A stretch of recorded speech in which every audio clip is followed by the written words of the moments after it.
Viewers, it is being reported that Tigray Defense Forces intercepts convoy full of militias from Oromia in Afar. There was barely a fight. Hundreds of Oromo combatants simply surrendered to Tigray Defense Forces. Viewers, you will be remembered.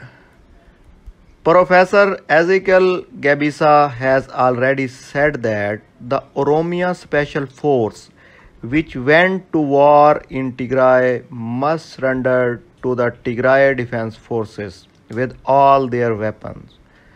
The people of Tigray are friends of Oromo people, not enemies. Whereas on the other hand, several sources are reporting that Tigray Defense Forces have took control of Kobo town. Kobo is a town in northern Ethiopia. Currently, it is located in the Kobo province, Samian Volo zone of the Amhara region.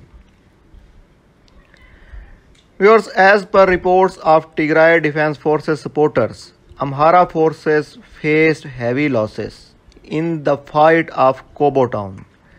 As per details, 600 Amhara soldiers have been died and 700 sustained injuries. Almost 1,000 soldiers of Amhara's forces have fled the area. Viewers, now Kobo town is under the full control of Tigray Defense Forces. Viewers, for more latest reports, please subscribe my YouTube channel. Thanks for your precious time.